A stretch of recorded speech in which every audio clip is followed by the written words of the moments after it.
Merci beaucoup, fidèles téléspectateurs, chers internautes de la MC Pro TV, CKC TV, émission éducation à la une et à la présentation. J'étais notre appelé Papa Sango et la réalisation de l'ingénieur Valérie Lukaou, ingénieur Gypsy et Sanga.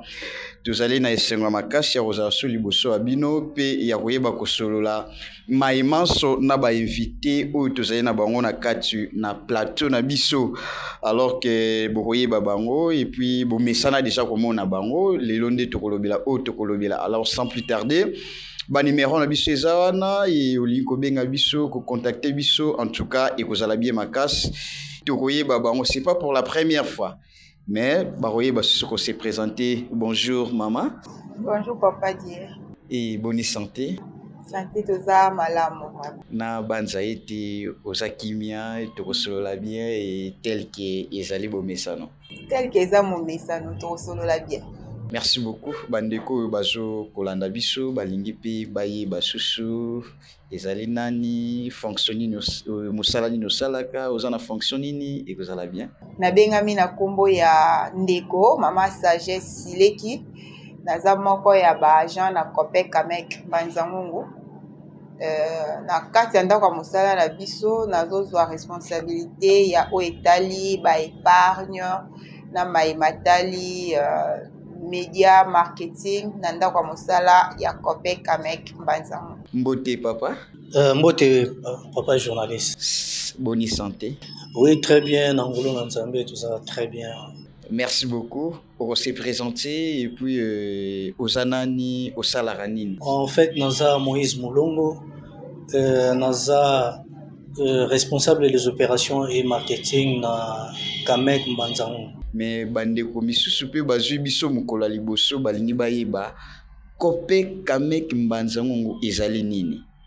Copec Kamek Mbanzango eza caisse d'épargne oyo ezo permettre à ce que ba oyo nyonso baza ba membre bayeba na bongo na kobomba bambongo na bango na oyo tobengi épargne, et puis en cas de besoin si ces épargnes là tokoki ko transformer yango pona ko accorder en crédit ba membre oyo baza na ba besoin ya ko financer soit ba activité na bango ou bien ya ko réaliser ba projet na bango moko na venir. Mais nous voyons là-bas que c'est d'action mutuelle.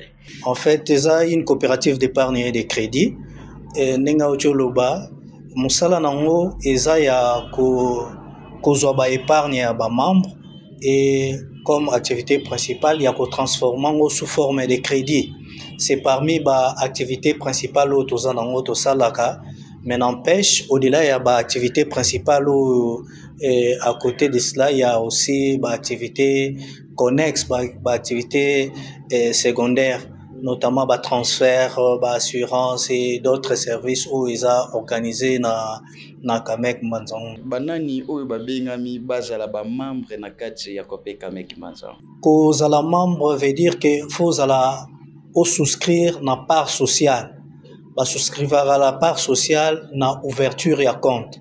Ba frewana nyonso ya part sociale eza d'ores et déjà incorporé dans ce sens que mukolo ko fongola compte wana on a déjà incorporé na kati ya ba frais d'ouverture la part sociale qui vous donne droit ya comment on dirait co-associé il y a Kamek. Donc aujourd'hui quand vous posez la question de savoir ceux qui n'ont propriétaire à Kamek, on vous dira que ce sont les membres.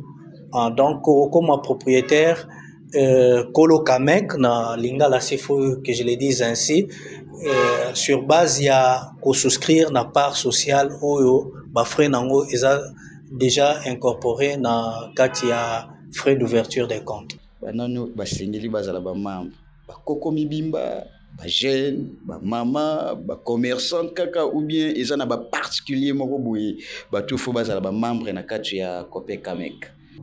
Mutu nyonso aza na droit ya ozala membre na Copec Kamek Mbanzango. Par rapport à âge tokoloba ke oza déjà majeur à partir de 18 ans évolue akoki ko souscrire to pe ko signer ko fongola compte na ye en tant que responsable ya compte. Et puis à souscrire na part sociale akomi membre akoki pe ko bénéficier na ba avantage nyonso oyo baninga ba bénéficiera déjà. Mais en dehors ya catégorie wana toza pe na ba compte oyo eza uniquement pour na bana oyo akoza élève. Toza na ba compte tobenga yango ba compte scolaire. Un parent akoki ofongola déjà compte pour le compte de son enfant ou azana no soit mineur même à côté en classe D, même peut-être tokolo bakeno aza encore na futur, c'est-à-dire na botamité, mais un parent akoki déjà ko prévoir peut-être que non na banda déjà ko épargner quelque chose pour mon enfant. Akoki ya ofongola compte na catégorie ya bana o to bengi bongo ba mineur de 0 à 17 ans. Parents koko fongola compte et puis ko banda ko effectuer ba opération ba épargne. Et même cet enfant là yemoko pe oyo omonique aza élève aza déjà avancé à comprendre déjà c'est quoi l'épargne. Yemoko même si aza encore mineur, moi en école primaire, école secondaire, akoki pe koya ko fongola compte bien kaza mineur to ko fongolela e compte wana compte scolaire au tozo benga et puis erozala compte moko couvert en attendant qu'il y a comme majeur et pas ya parent na ye. Papa Moïse Mulongo na banza ete tukotana kacha be ya lisolo na biso sur l'épargne. C'est quoi l'épargne et pourquoi l'épargne? L'épargne, c'est une partie d'argent tirée de son revenu qu'on met de côté pour une utilisation future. Donc, moi, mon solo, bachaka pembeni, oyo zuili na moi activité, revenu au na activité moko boye songolo salaka pour nako yeba ko salelango na mikolo oyo zoya. Donc, c'est ça qu'on appelle l'épargne. Alors, ce qui prend l'importance dans l'épargne est quand même très importante, dans ce sens que, par définition déjà, et que sungayo, dans les jours à venir, de quelque part, nous te payons sakamate en abisso sur les épargnes. Des fois, tolobaka malamu obomba misolo o utilisant que ozo crédit. Parce que crédit, ils a charge, ils a moi ba difficulté. Bon, malgré binomo vous payez ça crédit, mais crédit paye sa charge. On dit pas que crédit ils a mabé. Crédit et sungara juste pour ya kobakisa moi et si kayo sukeli au bagisi moi muke pour ba ko réaliser ba projet na yo. Mais il est quand même important que muto aye ba ko épargner pour déjà na ba projet au azana capacité ya ko salela yango, il peut déjà pouvoir ya ko résoudre ba problème sur base ya ba épargne ou à ko constituer au fil des temps. Donc voilà ba importance mususu to lo ba ya épargne quoi. Ils a quand même ébélé et pour na ba événement de futur ou que salela pour un mariage, je crois bien Sorozo Kanisara Mwambongo Muke, il serait mieux au salelango par rapport à ba épargne que aux crédit. Est-ce que Nakacha Kamek, ba type d'épargne pesali, ba sorte d'épargne qui moutaro épargne nini, soit oyoboyete, oyoboye, faut boyer. Est-ce qu'il y a quand même ba sorte d'épargne pas na binope? Oui, tous on a ba type d'épargne oyo Kamek banzango a en place. Pour leur permettre à ce que couche nyonso ya membre akoka ko se retrouver. Toza na ba épargne scolaire nde na utako loba liboso. Épargne scolaire, n'importe quel enfant ou âgé de 0 à 17 ans akoki ko épargner avec 1000 francs déjà. Ce qui a un compte na ye akoki ko bana ka 1000 francs na ye, 5000 francs na ye, ndenge ba kenda classe. Ça fait moi 2000 francs au lia, à quoi qu'on va épargner, moi 1000 francs, cela dépend. Ou encore un parent, ou à quoi qu'on fait la compte pour le compte de son enfant, avec ce type d'épargne, autobing épargne scolaire, akoki ko prévoir ndenge papa Moïse azoloba peut-être projet ya scolarité ya bana peu importe niveau primaire secondaire même à université c'est possible à partir ya 1000 francs.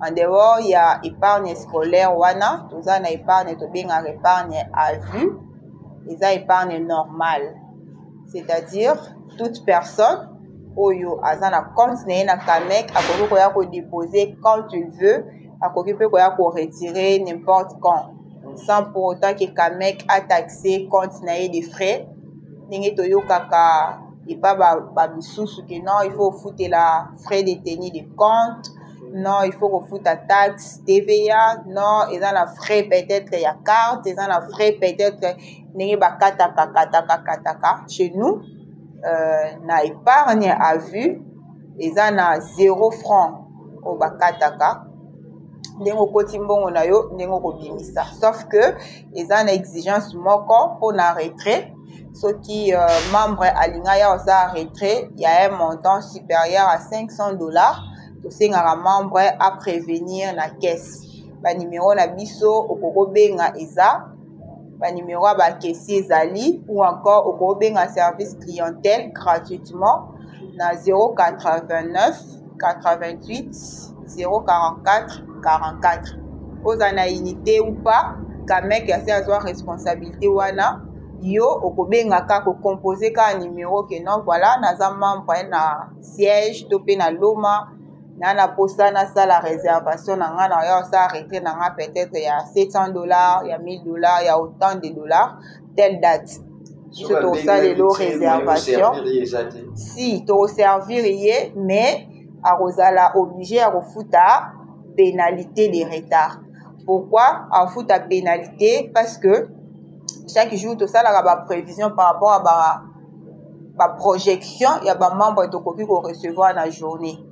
Il y a des membres au Baroya peut-être pour te servir en crédit.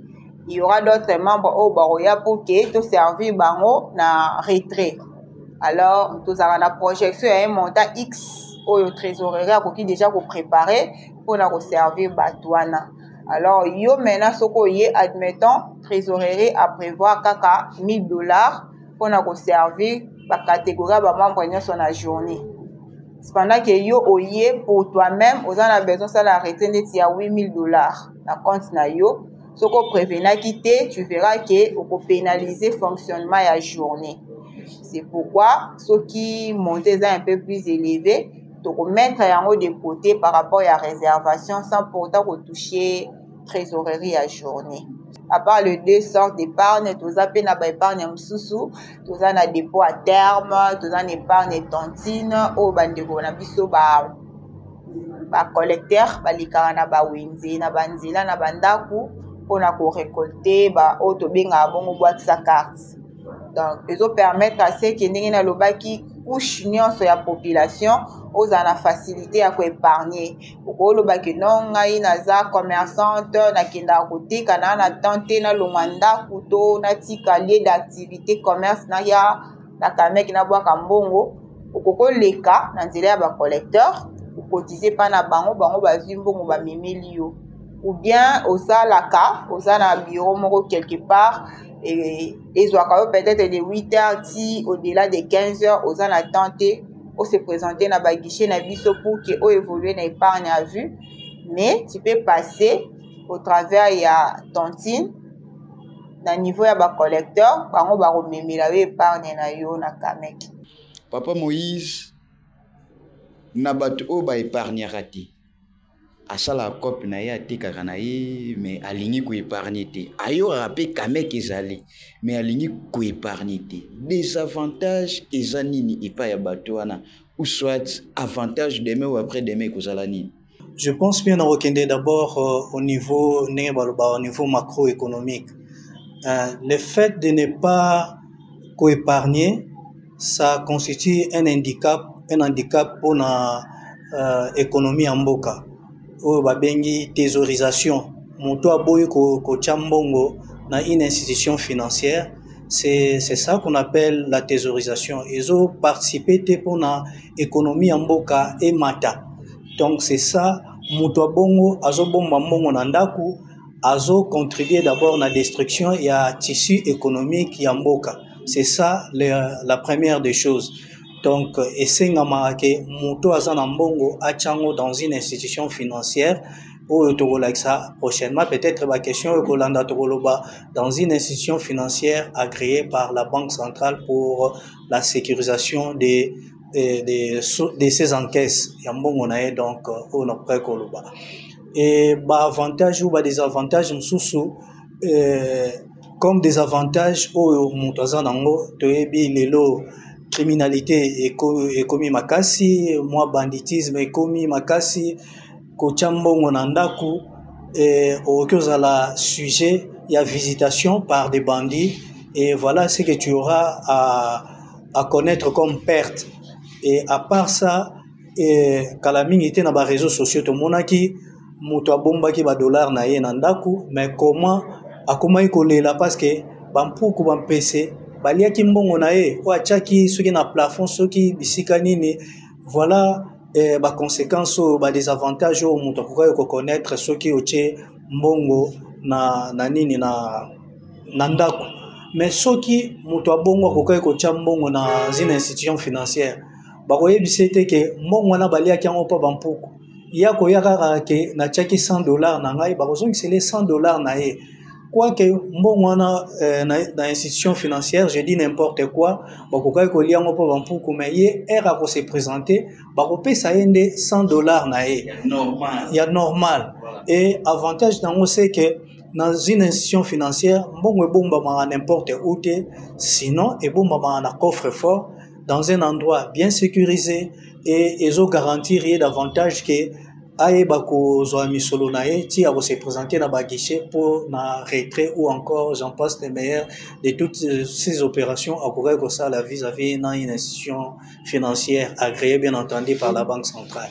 Donc il y a toujours application. Ono application to yebite boko kabela batu ba téléphone ba banda ko tchaka ba application to likamunini ya sika oyo bokotisi na kati ya kope kameke na likambo etali application. D'abord eza nini application oyo tozo lobela chaque fois tozo leka eza pona ko sensibiliser toujours bandeko baza déjà ba membre na kamek, mais peut-être azalaka na occupation moi mingi ekomela ye ekoma ko freiner ye to ekoma ko pénaliser fonctionnement na ye normal na kamek. Akoki ko se retrouver peut-être na place à musala, mais il faudrait aya pour ça la dépôt, mais le temps à longwati aya ekoki peut-être ko empêcher ye par rapport ya musala na ye et tout. Mais ce qui akoki ko se permettre ya kozwa application na biso et kozalela ye comme une réponse, soit résolution d'un problème moana, dans le sens que il peut juste arriver ya ko sala dépôt na compte na ye ya moko ya ba réseau ya ba télécommunication o to bengi soit na M-Pesa, Orange Money to pe Airtel Money. Soka koti simbongo na compte na ye wana et ko permettre ya ce que directement l'application akoki ko retirer mbongo na compte na ya M-Pesa asali yango dépôt na compte na ya Kamek. Vice versa, à cause dans le besoin, là ça s'est retrouvé peut-être moyen à se présenter na guichet directement isate. Mais à koki facilement pour ça la retrait na niveau ya M-Pesa, Orange Money to pe Airtel Money azana mbongo na na Kamek facilement au travers de notre application à kokota kaka koti si code secret na ye à koti directement na compte na ya Kamek a sali retrait la compte na ya Kamek a déposé yango na compte na ya opérateur de communication o ya salelaka so les Airtel, M-Pesa to pe Orange Money à transférer en kuna et si quand il y a se retrouver à koki pour retirer en directement et permettre à résoudre la situation sans pour autant à se présenter dans le guichet, sans pour autant à l'existant, sans pour autant à se déplacer, voilà. Et tout. Voilà. Moko, il y a un avantage. Bien qu'il y ait un avantage, il y a lié à cette application. Peut-être au solo lango ensemble. Quelles sont les conditions pour avoir cette application? Condition liboso eza kaka il faudrait que vous allez membre. Parce que l'application vous allez lier na compte épargne na yo directement. Ceux qui sont membres jusqu'ici, Kamek a continué à trouver comment à consommer espace na Play Store pour permettre à ce que partout où on se retrouver, à télécharger mon yemoko. Mais en attendant jusqu'ici, ceux qui ont besoin d'application, des possibilités. Soit il faut les canaux Kamek, biso to tielio yango. Une autre possibilité, tu peux utiliser via WhatsApp. Ceux qui ont 8 ans à regarder, tu peux nous contacter dans le numéro na pesa kiwana.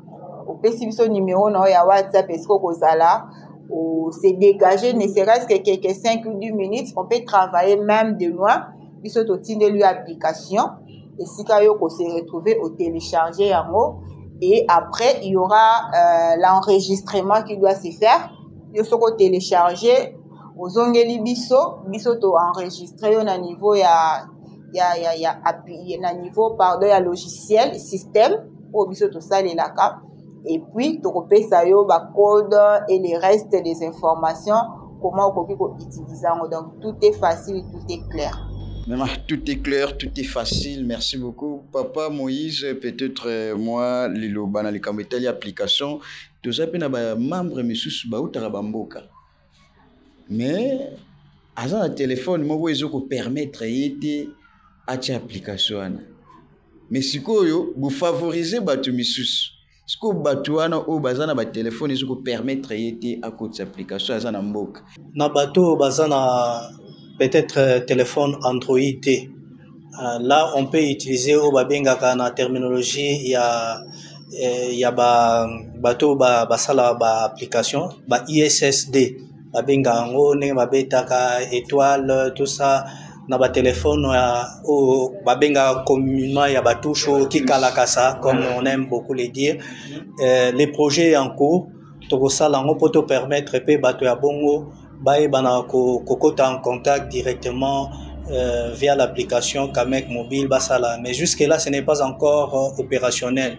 Les maman sagesse à lobby et nanu toke na niveau anate donc koluka d'abord et ça la télécharger na Play Store et puis ba démarche pesa en cours avec ba téléphone à bongo. Donc pour le moment moyen il faut se déplacer comme ça ça la opération avec les guichets na réseau c'est un peu difficile tout ça l'impossible pour le moment donc souffrir tel quel et ça va tu me soucier na siège à salir dépôt na yo soit sur retrait azui fiche récit mais si ka mutu o kaka de loin na kati application à salir dépôt na ye azui récité et le côté aroye bandenge ni ki compte na ngai et mati et s'augmenter ou akoya ko vérifier na siège ou bien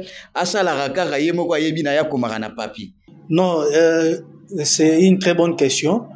En fait, rien que dans l'application, il y a déjà une grille. La vérification, il y a des transactions au contrôlant, il y a une grille déjà au observer à partir de l'application. Donc, il suffit balaksayo, vous voyez déjà comment même papier aux anangote, on peut retracer toutes les opérations et ça les met entre la Kamek et membre via son smartphone. Donc voilà, il y a pas à se craindre là.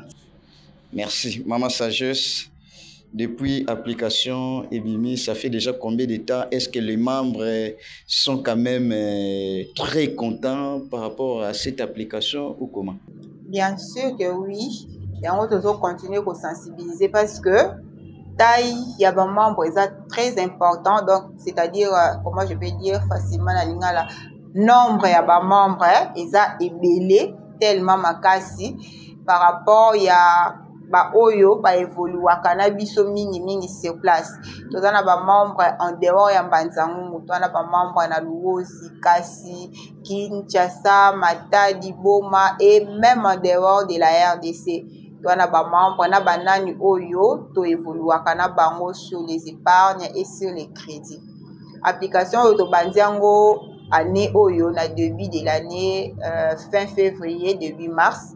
Mais actuellement, bino boza ba doit terrain, peut-être beaucoup qui kozwa ba écho. Il y a vraiment une très grande majorité ya ba membres ba impression est déjà positif. Sauf que tozo continuer ko élargir ba taille par rapport à l'information pour na ba oyo bazo douter nanu peut-être. Et d'autres personnes aoye bati au banandenge ni l'application eza ndenge nini salamaka ndenge nini et tout. Donc et pas ya bandeko wana ba membre wana nde tozo kokita mwa mingi to continuer ko sensibiliser pour que et permettre bango ba kokabo ko bénéficier na ba avantage parce que tozo zo ba éco déjà ba membre baza ebele. En tout cas, ce qui est sûr et vrai, ils sont réels. Bah, guichet nabiso, ils sont pas vraiment trop grandes pour recevoir tous les membres avec tous les services. Moutoumsou soit royane kaka peut-être pas ça la retraite à tontine.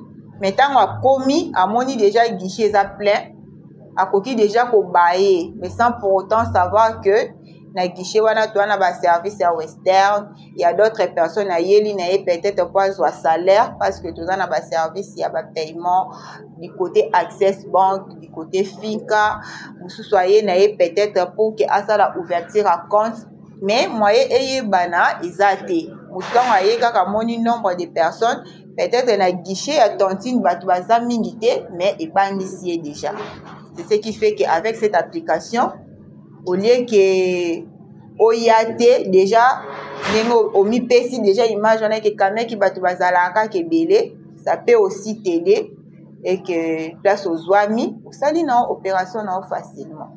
Moi liloba na likambo etali kaka épargne epai ya ba membre et ça pour na biso une opportunité à sensibiliser ba membre, d'autant plus que toza dans mois il y a octobre où to célébraka journée internationale de l'épargne où il y a les 30 octobre particulièrement, et c'est comme cela tout ça qui est vraiment un moyen, une opportunité à sensibiliser les membres de sur l'importance de l'épargne et de l'opportunité dans quoi ça va que la culture ya ko épargner et to organiser des séances de travail, des conférences, des moments de sensibilisation au cours de ces mois, nini épargne et ça la nini na vie ya moto na économie ya mboka mobimba. Je pense bien et ça très important pour la population nyonso les kana ko pesa ngo importance et puis déposer bambongo na ba compte, c'est vraiment et que ça la bango bien pour la prochaine fois. Oui, le 30 octobre il y a une activité qui est prévue particulièrement na Kisantu depuis un certain temps. Il y a corporation, il y a institution, coopérative, il y a RDC selon province to kindaka de ville en ville. La fois passée l'année passée zali na Kolongongo, année wana ile kaka ezala na Boma, et cette fois-ci ils a prévu na Kisantu, mais n'empêche au-delà il y a les 30 octobre biso Tokyo organisé moi une petite manifestation ici particulièrement pour la population de Mbanzangungu pour cette célébration en fait yango toko sala. Et là, tu super à Kolanda biso en passant y aura kame mais nan vraiment à ça l'attention ti. Pour faire biso adresse pour nos la membre il faut quoi et puis dernièrement éco cité kaka sur l'application. Ba membre bazala ndenge ni. Copain Kamek Mbanzangungu particulièrement tozwa mis sur l'avenue Nzeza numéro 25 dans marché central. Donc esika soko ozwa masoki okomi na Mbanzangungu ozwa moto ozwa taxi même moto n'est pas mwana mukie Kamek ezaka wapi orienté directement dans le marché central. Mais aussi, toza pe na guichet na biso o ezwami bongo na Loma, juste na entrée à Gombe Matadi, na deuxième parcelle na droite, Copec Kamek Mbanzangungu pe iza wana. En dehors ya Mbanzangungu awa, tozwami pe lisusu na Luozi, pona bandeko ya Kasi, Songololo, Luozi, et puis ba secteur tout autour ya Luozi, tozwami sur l'avenue Kasavubu numéro 2, na sainte ya paroisse Notre-Dame de Fatima, toza wana guichet na biso pe mususu ezwami na esika o na uti kopesa wana. Alors, par rapport il y a numéro tolobeli lelo sur les épargnes, tozo continuer toujours ko sensibiliser ba membres pour que ba koka bongo na ko participer pe na développement ya Kamek. Ndenge toyebi mission ya Copec Kamek Mbanzangungu tozo récolter ka ba épargne, ceux qui ba épargne isate et koya ko pénaliser pe fonctionnement. Là c'est d'un côté, mais de l'autre côté on est là pour la sécurité. Il y a ba épargne, il y a ba membre na biso, mais aussi il y a ko contribuer na économie, il y a population ya Mbanzangungu ya Congo central en général. Alors pour na oyo nanu akomi membre te OK à s'adhérer chez nous c'est plus facile. Et si kano sokoki kozwama soki ozana Mbanzangungu okoki ko se présenter na ba guichet na biso. Mais actuellement avec notre système et cette nouvelle application, eza ko exiger pas forcément muto doit se présenter na ba guichet na biso. Donc okoko landa biso oza en dehors Mbanzangungu, oza en dehors à Congo central, okoko zo libakwa ko landa biso même en dehors ya pays. Ce que monique pona yo okoki ko travailler na biso, tu peux toujours nous contacter na ba plateforme nyonso toza na okoko contacter biso na Facebook, okoko contacter biso na WhatsApp, okoko contacter biso na appel normal, okoki même ko passer par notre site internet, okoki ko atteindre biso et même de loi comment on peut faire pour t'aider à refongola compte na yo, tokoyebisa yo qu'est-ce qu'il faut. Il te suffit juste ya ko zala na carte d'identité, des photos passeport et le reste des informations okoki ko ajouter.